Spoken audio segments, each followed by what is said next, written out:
Hello, my dear friends. Welcome to my channel, or welcome back. My name is Sarita. I have a double candle review for you today from Homeworx. One that is quite seasonal, one that is, I have no idea. I have no idea what season we're going for this candle, but I burned it, so let's talk about it. The candles in question are Heirloom Orchard. And I think this is kind of like an old candle for Slatkin. It's like an OG one maybe. Although this one was poured in May of 2023. It's got those like cutouts, you know? And I can't remember where I bought this one. It might have been Slatkin. I don't know. It had this like nice yellowish, greenish wax and burned fine. And then the second candle that we have here is Beach Bonfire. Looks like this. And this one was poured in November of 2023. I'm pretty sure I got this one from the Slatkin website because I think I hauled it like a month ago, maybe. I've always kind of wanted to try it, what with the notes and the name. So let's talk. I guess we can talk about the seasonal one first. Heirloom Orchard. So the notes on this one are apple, Bartlett pear, and oak wood, and fig.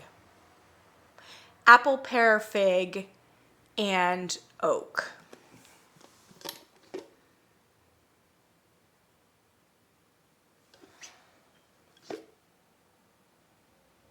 I don't know. I'm just kind of getting apple from it. I was hoping for more fig, and I was hoping that it would be more bassy with the oak wood in the fig, but really it's just kind of an apple candle. And the pear, which I can imagine is in it, although I don't know that it stands out as an individuated note. I think the pear is kind of keeping it in a very bright, high, juicy place, as opposed to where I want it, which is kind of like deep, dark, jammier and woodier and muskier. This does have possibly a little bit of a wood nuance, but again, not a whole lot of wood. I'm getting some carbon residue right now, so I'm getting a little bit of welcome smokiness, but I don't think that there's any smoke in this candle. Maybe a little bit of kind of an ozone-y quality, to be perfectly honest. It's fresh, it's clean, it's bright, it's juicy.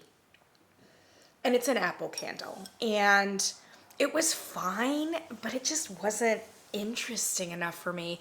Performance wasn't great, and by performance I mean strength and throw. It was not great. I tried it in the open concept. It was really not great. And then I tried it in the back bedroom, where I think I got it up to probably about a 5 or a 6. But for me, that's not enough in a back bedroom space. It just was a nice apple candle. I don't really know what else to say about it. Like I said, I found it somewhat boring, and it was serviceable. It was a serviceable apple fragrance. Because it's bright and high and juicy, I think that you would probably want to burn this, as I did, very early in the season. So kind of, I think I burned it like, it was in September sometime, for sure. It's just been sitting here for a while. Early September, and it's fine. But I don't know, there's just a lot of apple candles, and I'm just not sure that this one really contributes anything that's exciting or unexpected, or I don't know. I wouldn't even say that it's like the best apple candle I've ever smelled. That said, I've discovered that I don't know that I love apple for home fragrance, so I'm probably not a great one to judge on this. But since it's kind of a long-standing candle for them, and I think it's fairly good reviews, this wraparound actually has pear trees. It's a strong apple-forward candle, though. You know what I mean? Ugh. I'm sorry, guys. I just really don't have much of anything else to say about it. I wouldn't repurchase it. It just wouldn't be worth my time. And I don't love apple candles, so it would have to be really exciting and intoxicating, I think, for me to really want to repurchase any kind of an apple candle. This is a no for me. That's being said, it wasn't offensive. And as long as you don't mind a very bright, high, juicy kind of apple experience, it's kind of nice that it's not, as Kent would say, a moldy ass apple. I don't even know what that refers to, but I'm gonna assume some sort of very generic Macintosh or Red Delicious kind of smell. And it wasn't like that. It wasn't one of those like canned, this could be a CVS candle kind of apple. So there is that. There is a great deal of like freshness and authenticity to some extent. I wouldn't be surprised if there's a little bit of amber in here, to be honest. And Harry Slatkin does like amber, but it's fine. It's just fine. It's just fine. Let's talk about Beach Bonfire though, because I really did like this one and I would repurchase it. So Beach Bonfire, the notes on this one are smoked birch, cypress, ocean mist, and amber. Ooh, it's a lot of musk. It's a lot of musk and a lot of wood. It's one of those kind of driftwoody candles. That said, sandalwood, sandalwood, sandalwood. I might be getting some like more robust like driftwood, but that's really kind of more of a musky, it's a fantasy note. Really has much more to do with like something a little bit musky and a wood note that's kind of weathered rather than very obviously a specific kind of tree. So even though it's listed here as a birch and as a cypress, two, you know, really pretty pronounced fragrance notes. Yes, smoked birch possibly, but we've had this conversation before. A birch tends to go very musky, almost leathery, and in fact, birch is used to season is not the right word, but maybe it is. Season leather, cure leather. So sometimes, especially if it's combined with a smoke note, will kind of give off a leather-like vibe to it. And when it's got a lot of musk, and this one does, musk, birch, smoke, it does have a very like masculine kind of leather-like feel, vaguely woody. I'm not getting any cypress. I'm not saying it's not there. It's just, I mean, maybe a tiny bit of like an herbal note to it, which could be a little bit of like cypress, you know, needles. I don't know. Ocean mist. I'm really not getting anything remotely ocean-like. And I know that they're trying to imply it with like not only the label, but with the name and then putting ocean mist on it. I'm not getting any ocean, and it is a lot of amber. It's a lot of amber, musk, leather, wood, smoke kind of candle. But what I was not expecting was that when I burned this, it transformed a little bit and it came across extremely close to Yankee Candle Seaside Woods, actually. And I didn't notice it when I first smelled it, because when on cold, I definitely get more of a like smoky, leathery component. But then once burned, the smoky leather aspect kind of drifted away. And I was left with like a very warm, cozy sandalwood, almost creamy cashmere-like, and it was extremely close to Seaside Woods from Yankee Candle. And I love Seaside Woods from Yankee Candle. It's one of my favorite new fragrances from them. I just reviewed it. And I'm very happy to say that this one had much better strength and throw than Seaside Woods. So Yankee Seaside Woods for me was virtually unscented once burned. And I did say that if you want to try it out, and I highly recommend it because I just find the fragrance so delicious, so intoxicating. I love Seaside Woods from Yankee Candle, but when I purchase it again, I'm gonna try it in the wax melts and see if I get anything else from it. Was that the one? Oh, that was the one with all of the soot that happened in the jar, but that was a very weird, like, anomaly because that soy formula does not get sooty like that. I have no idea what happened, but that was another reason that I was gonna try the wax melts. But yes, when this one was burning, it smelled very close to Seaside Woods.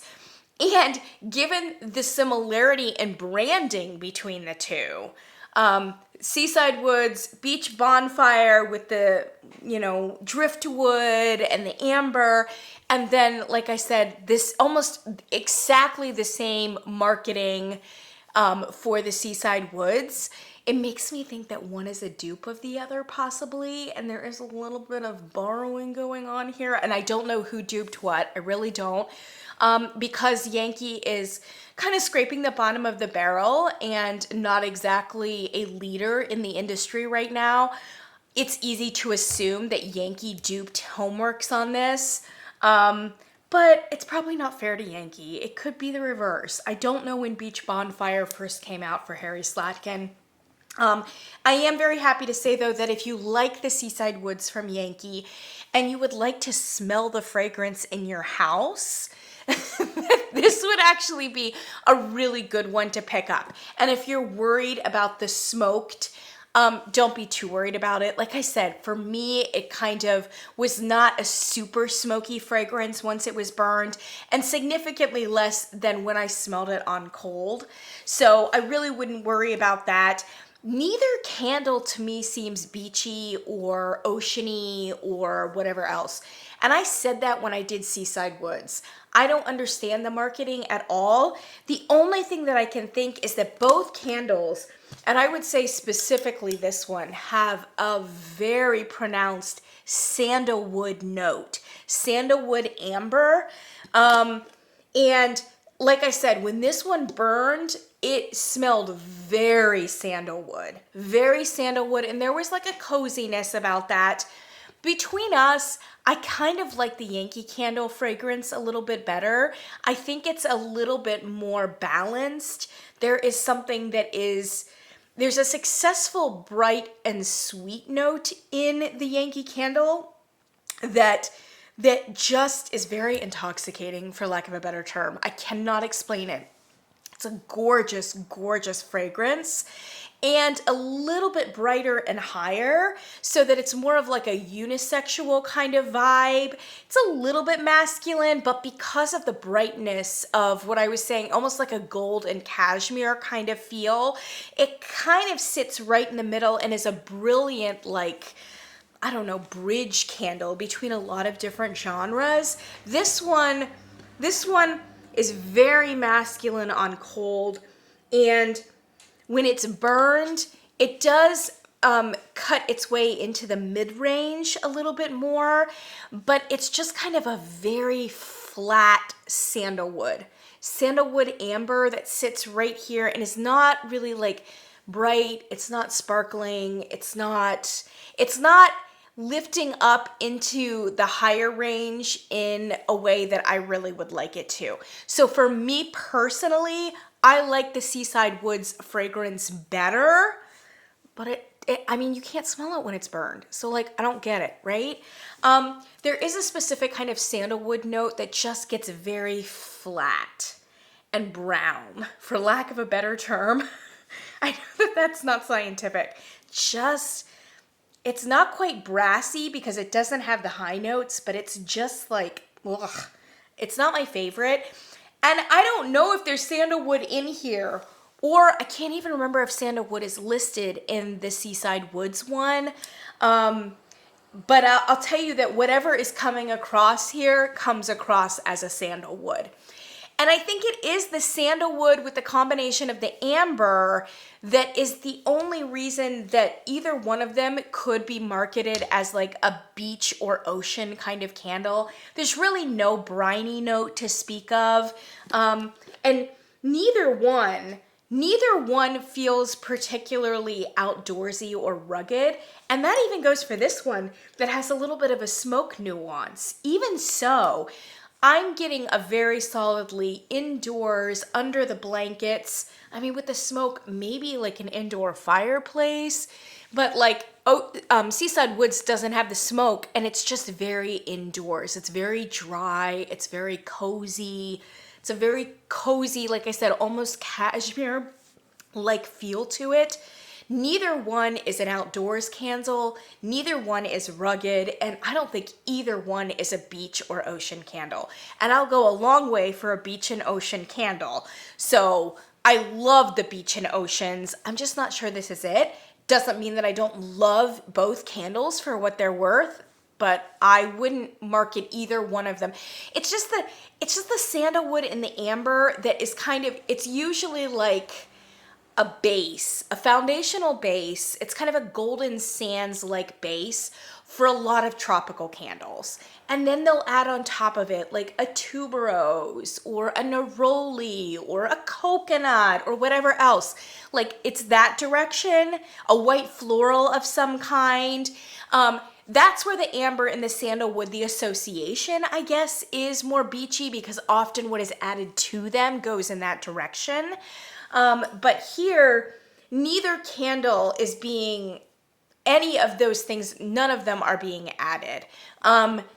And therefore, this is just not even remotely like a beach or ocean candle for me. No aquatic note at all. However, a very dry, cozy, indoor, cool weather if you're thinking like fireplace or blankets or whatever else. This is not a fresh, like outdoorsy candle. So because of the indoor cozy feel of it, it does seem like it's maybe some cool weather. So that's what I said. When I said at the beginning, like, I don't really know what season this is. You can absolutely burn it here in the fall season like I did very successfully. It might actually be a very nice like bridge candle from like August into September because despite the fragrance, you do have a marketing here that's a little beachy, and you might be thinking in August that might be a good transitional candle into cooler weather. But for me, this actually would be a lovely candle in January and in February. So if you've got it, even though I don't know that the ocean or the beach is where, you know, and this is not like a tropical ocean and beach. I'm thinking this is kind of like a, you know, like northwest coast or northeast coast kind of beach, you know, with the driftwood and the rocks and the coast as opposed to like white sand. But yeah, as long as you don't mind the marketing, I really think January and February would be great for this. So if you're a fan of Yankee Seaside Woods and would like to smell it in your house, I really think this is a more than acceptable substitute for it. Like I said, marketed very similarly, may have come out at the same time, and one may be a dupe of the other. But there you go. I would repurchase that one. But I would love to repurchase the Yankee one if it performed. I actually do prefer that one. And did I show you? Yeah, it burned fine. It got some moderate sooting, but you know. And I'm smelling some sooting here. Just probably carbon residue. So it really did fine. It lit up fine. It burned fine.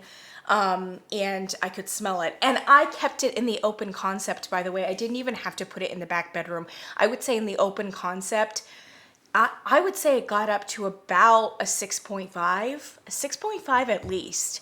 And it may have been more than that on some burns. Now, granted, most of that was in a hurricane in the open concept, but it was in the open concept, and I really didn't have to take it to the back bedroom, although it would be a very nice back bedroom scent as well. So, one of the better performing candles of Homeworx lately. It's not gonna, you know, blow your house away, but you can definitely smell it, and it has a presence even in a larger size room. So there you go. All right, friends, those are the two candles. Kind of boring, but you know, they are what they are. Heirloom Orchard and Beach Bonfire. If I can find them anywhere, I will link them down below. And like I said, I think I just purchased Beach Bonfire recently. That said, they may have clearanced it, so I'm not sure if it's on the Slatkin website anymore. Anyway, you'll probably see it around some other time. Thanks for joining me, my friends. This week I have actually a little haul from Outdoor Fellow Candle. So I may do that maybe on Tuesday. And then Thursday, I would like to do my fall Hall of Fame video. All of my fall candles that I really wouldn't want to do without during my season, my fall season. So let me do that on Thursday. And then I think we're about ready for coffee week. We may start coffee week on Sunday, Saturday or Sunday, something like that. So stay tuned, my friends. We're going to keep chugging along here, heading into the second half of October. Thanks so much for joining me, and I'll catch you in the next one.